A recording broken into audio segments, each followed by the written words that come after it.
The groups have pledged to work and increase President Mahama's vote in the Ketu South constituency from 85,000 in 2012 to 120,000 votes in the 2016 general elections. DZIFA Ativor, who resigned her post as Minister of Transport following the Metro Mass Transit bus Brandon saga, explained that during the Kufuor regime, some ministers who served under the Rawlings administration were imprisoned, most of whom were others. She fears the situation might reoccur if the NPP wins the 2016 elections and pleaded with party faithful not to allow the NPP come to power. Mrs. Ativor was also astonished as to why the NPP organizes fundraising for its members abroad but finds it difficult to accept that the NDC also has members in Togo whom they tag as foreigners. She, however, implored NDC sympathizers in the Ketu South constituency to inform their relatives living in Togo to come back home and register during the limited voter registration exercise so they can vote massively for the NDC in the November 7th elections.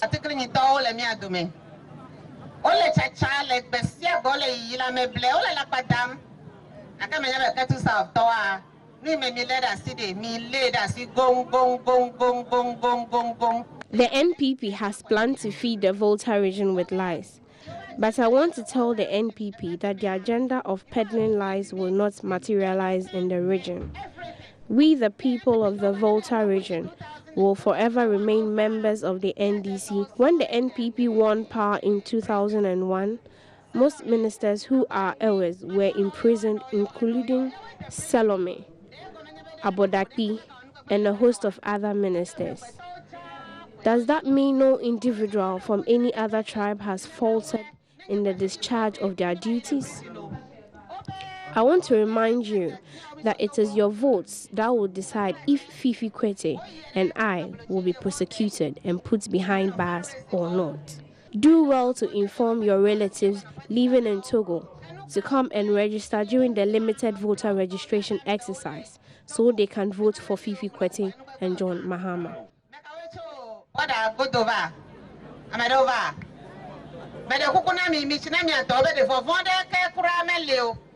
NDC said, because Fifi Kwete said, because John Mahama said, let me have a long come and see a man and qualify a long cocoa, ne viole, as on her we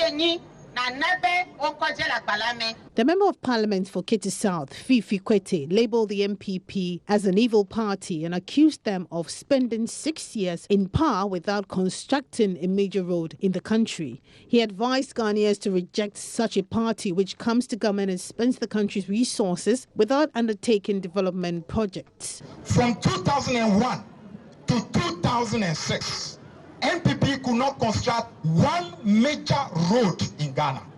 Not one. 2001, 2002, 2003, 2004, 2005, 2006. Not one major road in the whole of Ghana did NPP construct. The first road NPP constructed was the Accra-Cape Coast Road. And that came at the end of 2006. 6 long years before they could construct one road. If this party dares want to come to power, to come and do what? Over Doka. A party that spent 6 years before you can construct one major road for Ghana. And you can compare yourself with John Mahama. John Mahama roads are being constructed like confetti. Fifi Kwete, who doubles. Okay, so now I guess this will set the tone for our discussions. And we have in the studio Emmanuel Tremantin Ejakon. He is the MP for Ayawaso West Wagon. Thanks for joining me, sir. Thank you for inviting me. And then we also have Joseph Ni Adekoka. I'll usually add Yemo, but his name is not Koyemo. Chairman 1 is the NDC's Greater Accra chairman. And thanks for joining me, sir. Thank you very much. But what your party member said at the rally has received wide condemnation. The Peace Council, for example, says that this is full of tricks and she needs to come and apologize because this is a complete deceit of the people of the Volta region. And this is just a word of tribal sentiment dotted in her speech. What do you say? Let me say good morning to yourself, my good brother here, and your viewers. Ghana is a unitary state. And for so many years, we have existed as a unitary state with diverse backgrounds. And I believe we should continually remain so. But countries where tribal sentiments has outplayed the unitariness of the country has resulted in a lot of wars and people being misplaced. So I believe as politicians on all our utterances, we should be very careful as to why we should become one country, one common destiny, and all that. So I believe in the heat of campaign, like the Peace Council said, politicians should be very, very careful the utterance, because it will come to harm them one day. As we sit here, a lot of utterance made by politicians are hunting them today. And it's difficult for you to come out of it. The laws of this country, I believe, we all believe in the judicial system. So if you are put in a place of authority, it behoves on you to perform. So that when you come out, you don't have fear of any government coming to prosecute you. I believe so. I mean, government will only prosecute you if they deem that there's something untoward that has taken place. But even beyond that, I believe that we shouldn't even be living in fear that when I'm out of power, a government will come and which hand the other. It doesn't augur for the cohesiveness of this country or countries that go that way. So I would say it's an unfortunate statement, and I believe that if she goes back to read or listen to herself, I think the proper thing that she would do is to come out and apologize and say maybe she was misunderstood. Probably, it's election year, and we are very fond of putting a lot of spin on things that people say. That is why you must be very careful and must make yourself absolutely clear on what you are trying to say. Do you think that if this was on an election year, it wouldn't have generated the debates it has in the media? We are in trying times now. At this particular moment of time, we are in trying times, and it's very, very important that every politician, when you are making a statement, you're very careful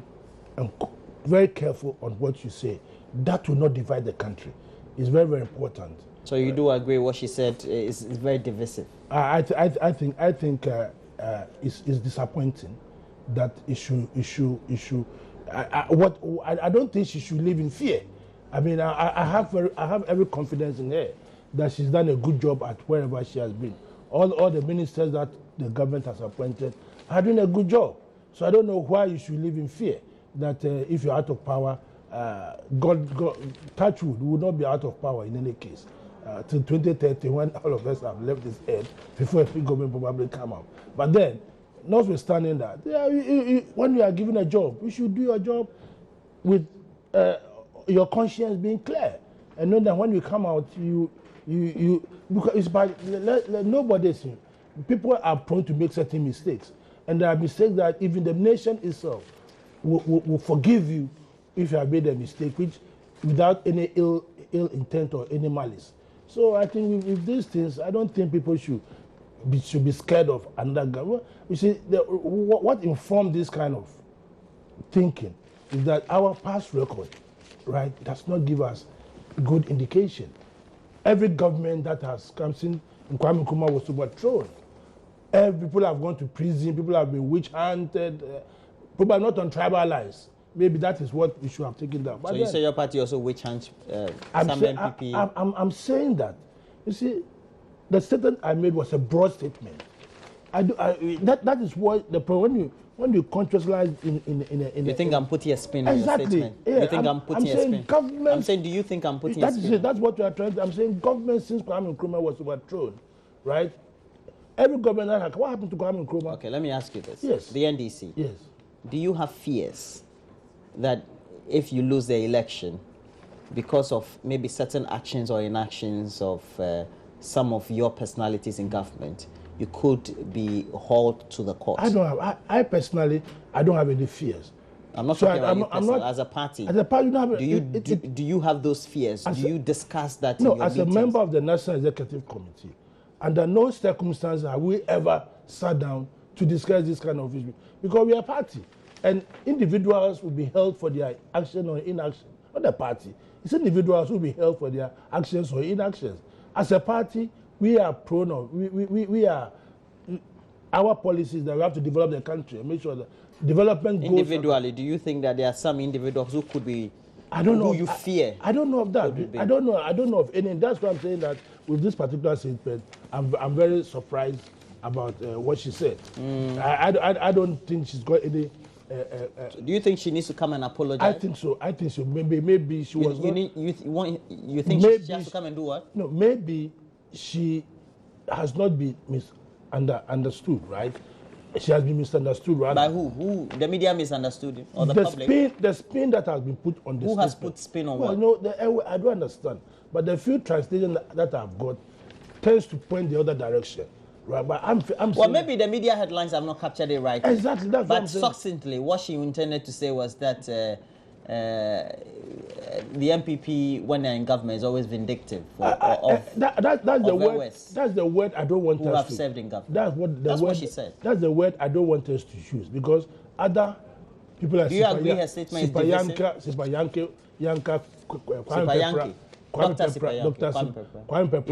Ibrahim Adams, right? A few of NDC people, Ayiti Mensah was locked up in the BNI cells.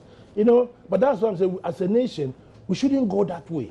That is not good for us. I should be able to serve my country, and when I leave, I should be able to go and enjoy my pension peacefully, rather than as my brother here, for instance, during our tenure, was hauled to the BNI on several occasions, which is not proper. Okay. And that's what I'm trying to say. I think that'll be. We can use that for a good soundbite for you. I think that'll be good. It's good. You make a good statement, but she didn't make a good statement, right? Because that statement, if you look at where democracy has sojourned from 1992, you think that it's very disappointing and appalling. What would you say? Well, thank you for having me this morning, and thank you also for passing through. Let me say good morning to viewers. Is he passing through, or is coming to a first and foremost, let me place on record that I know the Honourable Minister from a distance. And I must say that I feel so ashamed. I feel so ashamed. I bow my head in shame that I am a politician. I think it cuts a very poor image, an extremely poor image for all of us as politicians. What do you have to fear? What do you have to fear?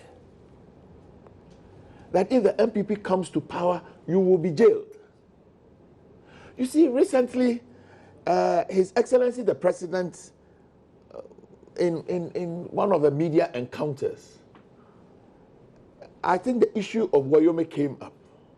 And His Excellency the President said that, well, this country is a democracy. And that if it was a military dictatorship, then he will go and grab the man and put him in jail and take the money away from him.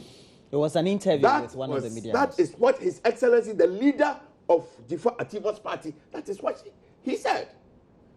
So Ghana is not the Democratic People's Republic of Korea, where everything happens at the whims and caprices of Kim Jong-il or Kim Jong-sung or something. Kim Jong-un. And there is no record in the Fourth Republican experiment. There is no record of anybody that has gone to jail without going to court. There's no arbitrariness. There is no arbitrariness. You may disagree with the court, but there is not a single person that has gone to jail at the whims and caprices of a leader. Just whisked away. Everybody has gone to jail based on the outcomes from a court of competent jurisdiction. So it is not the NDC that will come to power and she will go to jail, or anybody of her ilk. It is your own doing. I think the Bible is clear on all of these things. That it is what you do that you will be judged on. So if there was nothing like a Smarties deal, if there was nothing like buying 200 buses for $40 million, one bus for 200,000, There may be. One bus costs $200,000. Yes, I am saying that the buses that have been, I say it every day. I am not too concerned even about the branding. I am concerned what we must begin to look into is the acquisition of those buses. Government took a loan of $40 million to buy 200 buses. It works out approximately one bus is $200,000, 800,000 cedis, and you pass it on to Metro Max. When will they ever finish paying for it? Bad deal. Bad deal. And what we hear, the things that we hear, is that there was an attempt to cancel that deal. The Chinese said we will go to court. But, you know, so if you have nothing, when I go to bed, I sleep. I don't believe. When I look in my cupboard, there is nothing that is frightening me. Absolutely nothing that is frightening me. I am not an angel. I am not sitting here and pretending I'm an angel. But nothing. But you have no secrets in your cupboard. I don't have anything that I must be afraid of. The thing that the people will talk about me, people have done worse, 200 times worse things. So I really and truly don't worry. You understand me? But when you go out there and say this, then it means that you yourself, you are establishing a certain criminality for yourself, number one. Number two, what was the basis? And this for me is the worst one. That you, 21st century, over 24 years after the Fourth Republican Constitution, the only thing people can do is to play tribal politics. To stand in the heart of every land and tell the people that this is a tribal party. When they come, they have a record of jailing our leaders. Somebody must tell me. Kwame Pepra comes from Atiavi. Kwame Pepra or Sipayanki comes from Jalukobe. Or Ibrahim Adams comes from Pando. What is this? So, on the flip side, shall we go to Kumasi and tell the people that when the NDC came to power, they sent Kwame Pianim to court, they sent Raku Robek to court, they sent Jima to court, they sent who mentioned? Stephen Asamoah. They sent Stephen Asamoah, whose father comes from Ashanti region, to court. Shall we continue this way with our politics? I think it is dirty. Who is that? Is it Akwesiose? Eh? They sent Akwesiose, the foreign minister, to court. Over Rice. Is it Rice? Over Rice. So shall we go to Kumasi and begin to stand in the heart of Bantama and begin to say this? Is this the country we want to build for ourselves? Is this a just society we want to build for ourselves? Where the leaders are chosen based on competence? After all, the president is going around and telling the good people of this country that he's accounting to Ghanaians. I thought that DZIFA Ativor will go out there and re-echo the so-called accounting to the people. You go there and play tribal politics. Look, I am aware of it. In the past, I contested elections in my hometown, Kromodumase. From the inception of the Fourth Republican experiment, the only thing they go there and tell my Krobo people is that these people is an account party. It happened to me. I am not me. You're not a stranger. I am not a stranger to these things. You have done this for all this while. Your stock in trade is just to divide this nation based on this one comes from here, this one. I am a minority too. No. I am a minority. Roland. I think it is unfair. Roland. I am happy that at least for once the Peace Council is coming out. You think his comments are tribal? No. His comments. Absolutely. His comments. Look, right. I started this program. Now let me ask. The Peace Council. Please, I'm coming. No, as you make the comment, as you added, the Peace Council. Before you ask a question, I want to react. Okay. You know, the Peace Council says, as you add yours, the Peace Council says that she needs to come clean and apologize to and I'm quoting the statement, to the Ghanaian public, to our brothers and sisters in the Volta region, for and taking them for a ride. Yeah, you see, look, if I want to go to where my brother is going. Where has he gone to? Trying to say the NDC goes about talking about tribalism. Well, this was an NDC platform. I haven't said that. We have got, I'm saying, so shall we begin to do this? We've got individuals who in the past stood on platform and said, Ewas are inward-looking people. That's why I said, it has please, Okay. That's what it has. So my next question. That's what I said. The people had consequences. It had consequences. What, yes, and Do you think it didn't have that is why I said that we shouldn't go that way. Yes, That's it had in consequences. my submission recently. And this was in the Second Republic. When we had the Fourth Republican Constitution, and if somebody did something wrong in the Second Republican Constitution, you still want us to continue like that? Recently, a member of your party stood up that the guns hours in the Ashanti region should be chased out. You understand? So don't go there. It is. So that's why I said that. That's what I'm saying. As a nation. So we are advocating. We are advocating that our electioneering should be devoid of these troubles. Argument on that. We should strive for as a party. As a party. I'm trying to. I am just saying it is not. You are condemning it. You can't condemn it in those terms. As a party. As a party. It is wrong. Chairman Ade, it is wrong. If something is wrong, it is wrong. I said earlier on that it is wrong, and we should think about the unitary state. But when you are trying to foist, if you are trying to foist that a particular party goes to the same direction, now I want to remind you that in where you are also coming from, you've got people with that kind of bigotry statement that they've made. Okay, it's okay. It's okay. So both sides, we're all guilty. So all of us are guilty. All of us are guilty. But the thing is that we are all condemning such statements, is that not it? And especially when we are in an election year. Exactly. I think that we need to be more guided. Exactly. I said earlier on. So recently, you are going to use me as a soundbite. Recently, so you know where I'm coming from. All right. Recently, well, we use both of you for a soundbite. I think Chenchehine Boateng is on it. But recently, for example, there was this Rwandan who was jailed very recently. He was 64-year-old at the time he was jailed. Made statements in 1992. Which, according to what the court said, was a precursor to what happened in 1994. Okay? He went to hide in Canada, was a professor there, but was chased out back to Rwanda, and then was jailed at the age of 64. So we all have an understanding that the actions that we take as individuals tend to follow us. Exactly. So you're saying it's not a party thing. The party doesn't make it an agenda. No. It is individual statements, right, that we should be cautious of. In the sense that I'm saying that we should always, as parties or as politicians, we should always look at the unitary nature of our being in this country, right? So anybody, any individual. So here I'm looking at it from an individual point of view. I feel the statement is uncalled for, right? And that, like all of us are saying, must be condemned. Likewise, if it's coming from another angle, we should also say the same thing. I believe that we should watch our language as we traverse this path of democracy. We should be mindful of our language. All right. All over the world, we know all these things are replicated in history. You look at the Armenian genocide, you look at the Balkan Wars, for example, all the things that happened. And so I hope that we take cue from just yesterday, the opposition in Nigeria was blaming the APC and the Buhari government, for example, following a sentence of a former MP over corruption. Years. Yes. And the accusation was that he was targeting the opposition party members who had been in government. So I hope that we put a stop to this. Now let's go to the Electoral Commission, another hot subject. And yesterday, apparently, the chairperson for the Electoral Commission interacted with the media, and they outlawed the new logo. You like the logo, sir? I'm indifferent. You're indifferent. I'm completely indifferent. Right. You're completely indifferent. Completely indifferent. Okay.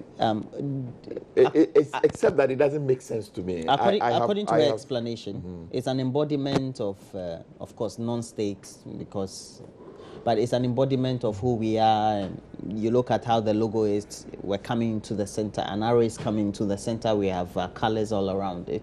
Does it depict anything to you about the Electoral Commission? I have, first and foremost, there are two things I want to speak to on this issue. I heard that the Electoral Commissioner, the chairperson of the Electoral Commission, said that there was no need for the logo because it was not a state authority. And he said the Electoral Commission independent was not representative of the state. That's what he said. I am not learned. I have never gone to school. That is an independent body. But I don't again, the Electoral Commission is not like Parliament. It's not like Electoral Commission is an neutral, independent constitution. It is it is just like Parliament. As far as I'm concerned, indeed, for all of them, they all come to. They call them special budgets. It is an independent state. You see, it is in their function. It is in their operation that they are independent. But it is a state institution. Their budget is approved by Parliament. So for Chairperson Charlotte Osei to say that it is, I can't believe it. Parliament is, but we are completely independent. And the logo of Parliament bears the state, everything about the state. As for me, I don't know. I say, you see, I'm illiterate. I haven't gone to school. So I cannot understand the big English and the big law. But I am so surprised that a lawyer of a stature would make those pronouncements. Secondly, what worries me most is the way this thing has gone. I have heard, and I stand for correction, that at one time, the deputy chairman of the commission stated that it is not something they have approved. It was something they were considering. At the time. Now they have had a formal launch. So now they've considered. So at the time, they hadn't done a formal. This was like 2 weeks ago. No, he said it wasn't about launching. It was about, it was in the consideration stage. Now they've concluded. I think that should be a nice response, if that is. Things fall apart, the center cannot hold. One man is pulling it this way, another person is pulling it this way. Sometimes I really and truly wonder what is happening in the heart of the Electoral Commission. But more importantly, I want to ask, at this critical juncture of our nation, when we face a watershed election, is the focus on rebranding, getting a new logo, launching. It is important that every institution has a strategic plan. It is absolutely important. Even for our own personal lives, we draw up plans. Even for our own personal lives, we draw up plans.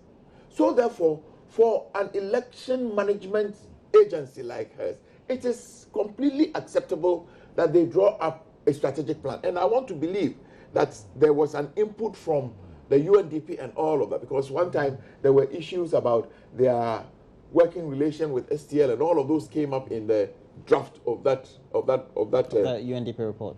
Yeah. But what worries me is the timing. You think? I think that, you see, having a new logo as part of the whole strategic plan. A strategic plan. You think was unnecessary? We are 6 months away from image. I call it a watershed election. So let me run this by you. The Electoral Commission early on had come out with a plan for this year's election. What more do we need? Oh, you see? Doesn't it fit into the whole narrative of a 5-year strategic plan? What else do we need? You see, a plan is very different from the implementation. A budget is a plan. They say that the devil is in the detail. It is in the implementation that you meet all the implementation challenges. Already we have implementation challenges. Already. Otherwise, why is it that we are going to do limited registration and I, for instance, think that the announcement that is going out there is not adequate. That's what we're not educating our people enough. Absolutely, I think so. I am not hearing it. I am not seeing it. I was expecting it to be on TV. I was expecting it to be on all the stations. I was expecting all the banners. In communities. I was expecting the ISD to be going around and telling people. The real challenge for me is that when you meet a lot of people, they'll tell you that they have lost their card. Once they see the Electoral Commission out there, that is a real danger. That they will go and make the cards, and then they will have a double registration. Is the Electoral Commission going out there to look at all of these things? Is this the time to be talking about it? It's a worry for you. It is a huge worry for me. Logo, 5-year strategic plan. First, let me ask you, you like the logo? Or is it a matter of you liking? Let me tell you something. only last night there was an election in the US, and all that happened was the results were coming in. Nobody knew who the electoral commissioner was. I am happy you are saying. Nobody knew who the electoral commissioner. All that we saw that projection, election has won. This man has won.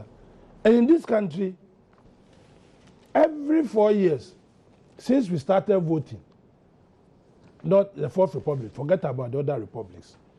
Since 1992. We started voting. We've had problems. Every 4 years, we fight the Electoral Commission. Every 4 years. Is it not because we have genuine concerns? Oh, what concerns? Concerns that we create ourselves. We create ourselves. You see, when you start talking, they say, hey, you are talking for electoral, but I'm talking as Adekoka, who has got his own mind. We've created an institution to run election for us. What they do there, what matters is that on the day of election, they make sure that the voters' items for voting and everything is there. The parties themselves have been asked to prepare themselves to go and partake in the election. So make sure that your agents, wherever they are at place. As to the running of the EC, it's got nothing to do with us. If they choose to have a logo, if they choose to cover their face, they become a faceless institution, it's their problem. It's their problem. Why should we take upon ourselves to be fighting people? We are saying that the people who Why are... not? You are huge I'm stakeholders. Coming. You are critical stakeholders. Please, Why not consult? The people who are there, if they don't have brains, we should remove them and go and put robots there to run the place. If you go and put robots there, we will still have cause to go and challenge the robots.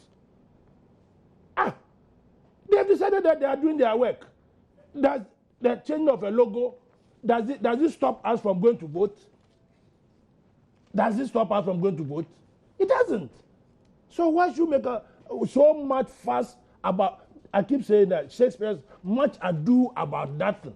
Shakespeare was 400 years old last Sunday. Much ado about nothing in this country. Much ado about nothing. We've created institutions. We should allow them to work. Well, the other argument is that we have an election year. Well, the EC has come out with a timetable. So prepare to us. But why do you need to adopt a 5-year strategic plan? It's their problem. It's their job. You don't know it's part of their mandate. They are working. It's like you sitting here. What stakeholders? We should be concerned. Media on the other side, indirect stakeholder, direct stakeholder, political parties. That is why they've given and the civil society. Our interest in that is that on the day of election, they bring the electoral materials that we go and vote. That's what I'm interested in.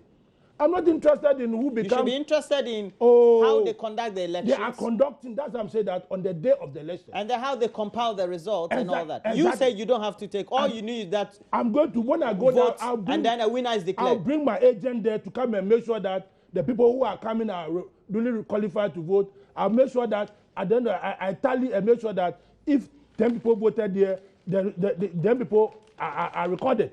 That is my job. As to what they do in their offices, you cannot go and sit in Madame Charlotte Osei's office 24/7 to monitor everything that she briefs. You can't. You can't do that. I mean, let's allow the institutions to work. The MPP didn't have representatives attending the event yesterday. Did it matter? You don't think they should have? Well, following from Ade's... Yes, I don't think it's not necessary. It's not necessary. Let them work. From Ade's arguments, then... Yes, right. That's not what I'm going to do there. They are doing their sorry. They are sorry. They are sorry. They are press sorry. Is that their problem? But your people were there. Well, this is me. I won't go there. I'm interested in making sure... Well, they were invited, though. Well, if you invite me, I'll go. But if you don't invite me, I won't go. It's not my cup of tea. Let them work. Mine, as a regional chairman, is to make sure that my people are getting themselves ready for 7 November. Point made. But you should be interested how the Electoral Commission conducts the election. I think but really and truly, I also think that it is rather very simplistic for Chairman Adi to be saying that we should allow it to go. It is not somebody's private business. The Electoral Commission and the work it does. And it's not somebody's private business. If it is somebody's private business, then you will allow it to go. I think it is absolutely honorable. I think it is unacceptable for anybody to say that we have created institutions, so we should just allow them to work. After all, we are all stakeholders. And it behoves on us to input into the work of the stakeholder. So because it is an independent institution, so we the stakeholders cannot make comments. You can make comments, but you can't force them to do what you want them to do. Who has forced anybody? They change their logo and it's a problem. Excuse me, sir. For people, not you. You say you are indifferent. Like me, I'm indifferent. I couldn't be, but if they decide not okay, to, sir. if they decide to put If an elephant there, I'm coming. If they decide to use an elephant as a logo, it doesn't bother me. Sir, you're on the floor, sir. I say I'm indifferent, but I question the rationale. Yeah. I question the rationale. You think the timing when I hear the timing is wrong. Number two, when I hear the rationale, the basis upon which the chairperson says it, I shake my head in disbelief. Sometimes I get the feeling, and this is my personal opinion, so it's not binding, that sometimes you, the political parties, think that whatever the Electoral Commission that has to consult you. Exactly. But by law, it's not supposed to. It's not supposed to. Oh. Yes. It's not supposed to. Whatever the Electoral Commission does is not supposed to consult us. Who says? No, I get the feeling. Which part of the law? No, I don't think so. No, they form IPAC because they want us to have discussion with them. Sir, please, it's okay. Let me ask a question. I know today but I get the feeling because they take one step, then there's criticism from the political parties and civil society, etc. Yeah, but that is what it's supposed to be. I think that when we talk about their independence, it is related to the way they work. But I am saying, I have stated here, and let me reiterate, that the Electoral Commission is not Adekoka and company. Doesn't it mean then you are not respecting their independence then? It's actually interfere. It is who is asking who is interfering in their independence. So if a party makes a position that you are using voting receptacles, how do you call it? Ballot boxes. The ballot boxes that are opaque. So let us change it. Is that an interference in their independence? I don't think so. Or that a better way to do it is to have a biometric registration system. So if the stakeholders make that input, it certainly is not. Or if the commission itself, a committee of eminent Ghanaians, 5 eminent Ghanaians appointed, they themselves concede that there is a problem with the register, so a stakeholder submits that there must be a better way to clean it. Is that an interference in their independence? Over the years, it has been input from stakeholders that has brought our electoral processes to where it is today. So maybe if there was no intervention from the stakeholders, we would still be voting in the in the black box. So our constant criticism and perhaps jibing and taking a dig at the Electoral Commission is warranted? I think so. I think so. I don't believe that anybody has a gun at the head of anybody. But to the extent, after all, there is something called the international best practice. I think was talking about election. I mean, sometimes I worry that why is it that the Electoral Commission is always in the news? Exactly. Why? Because of us. Why is it that the Electoral Commission is always in the news? Because they're always on your list. It is this, tomorrow it is. Because you're always talking about in many places. Not, I won't even talk about the advanced democracies. In Burkina Faso, it is. I don't believe that people even know who the Electoral Commissioner is. Oh, but the chairperson. Burkina Faso is the best example you can use. No, we are better developed than them. Yeah, okay. You understand me? I mean, if Ade was making reference to the elections that hold in America. Yesterday, I was speaking to a friend of mine. He was in Peru, I think last week or the week before, and elections held. He said he was there. In which we had Fujimori's daughter. Yeah, he said. For the first round. He was surprised that. It was not a big deal. No. No. People went and... But it's not because we are making it a big deal. Exactly. That is what I'm saying. It is not because we are making it my brother. And I think that sometimes they also bring themselves into the control. I really and truly think that sometimes... No. It's us. I don't think so. In any case, I let me restate that I don't... You asked me. I don't believe that anybody has interfered or forced them. 5-year strategic plan. You take a relook at the document. In fact, some of the things are very laudable. Yes. They want to make sure they create some revenue for themselves as well. They do the best practice in terms of what it should be an electoral commission should be having. And I think that trying to make the institution what it can be comparable to what we have in the more developed countries.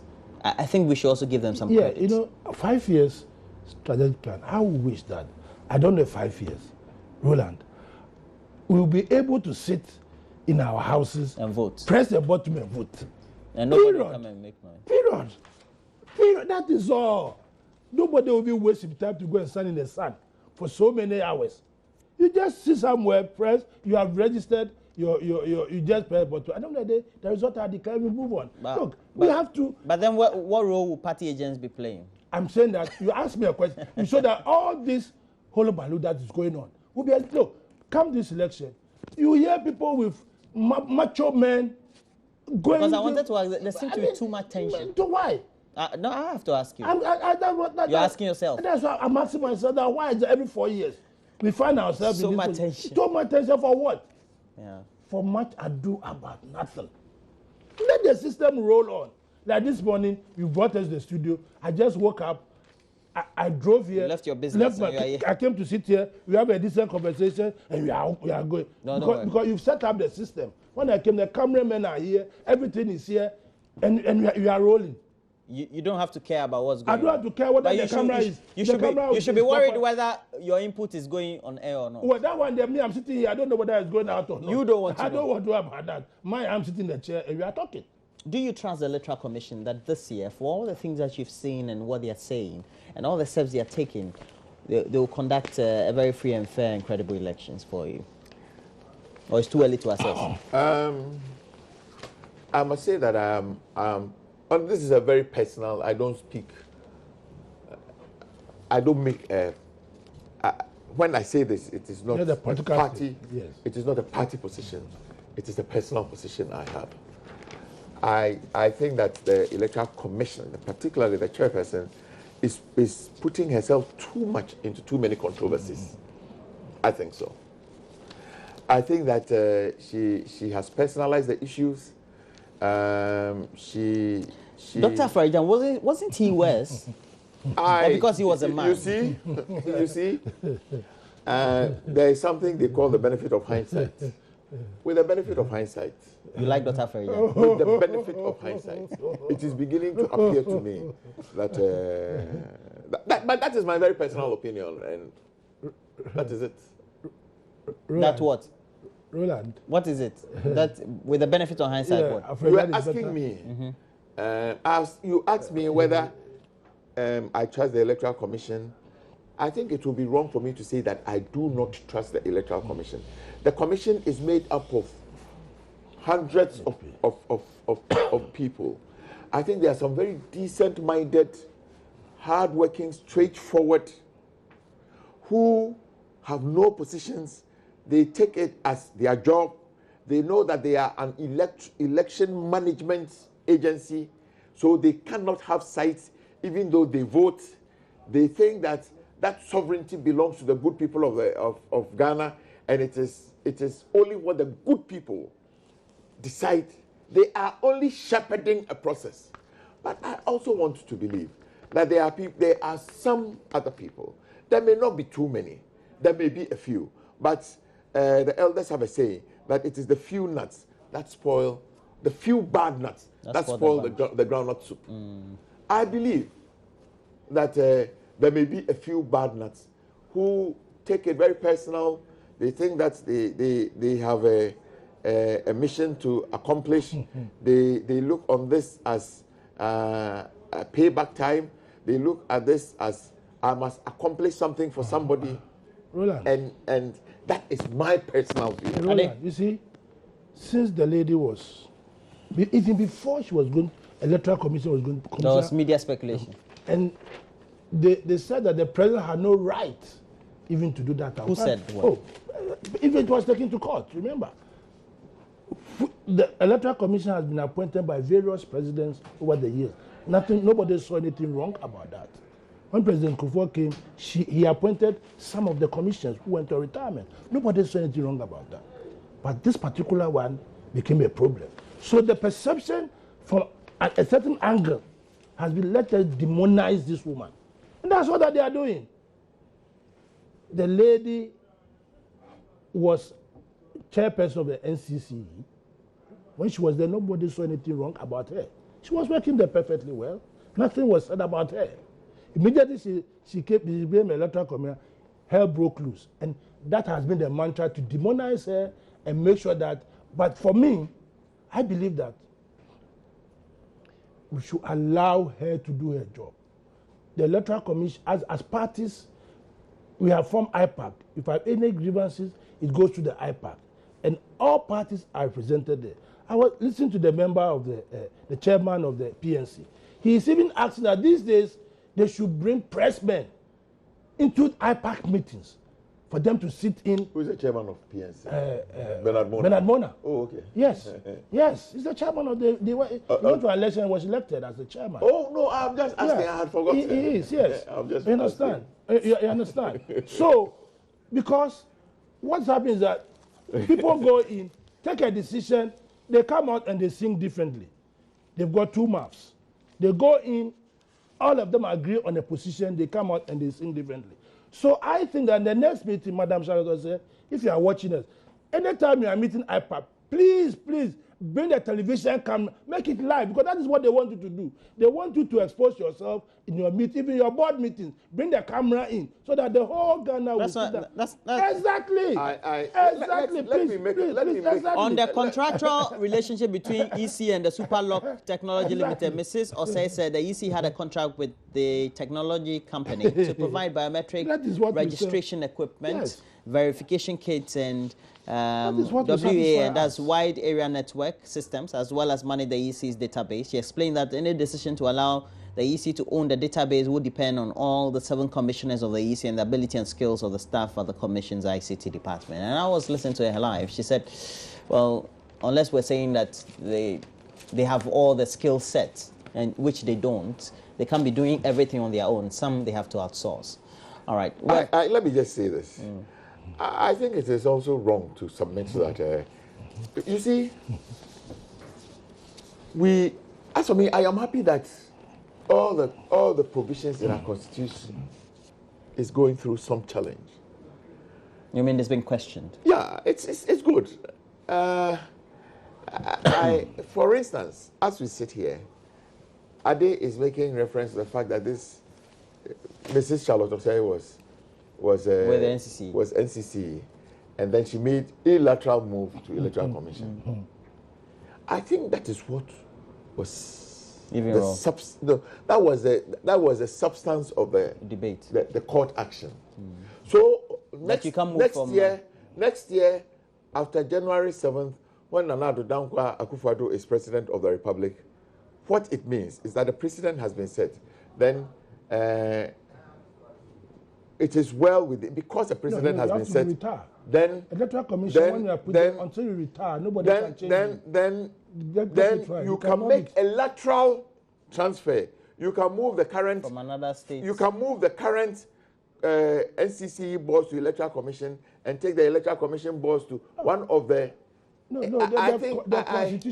constitution is that Down Diagnosis Center is your ultra-modern diagnosis center. It specializes in the treatment of fibroid, and they have well-competent, trained staff. They will ensure that you undergo the treatment of fibroid without any operation under hygienic conditions and the application of modern technologies in their practice. So they are located at Okponglo Junction in Accra and TUC in Kumasi. Please call them on 0243-176-119 or 020-751-5623 or 02733 27054.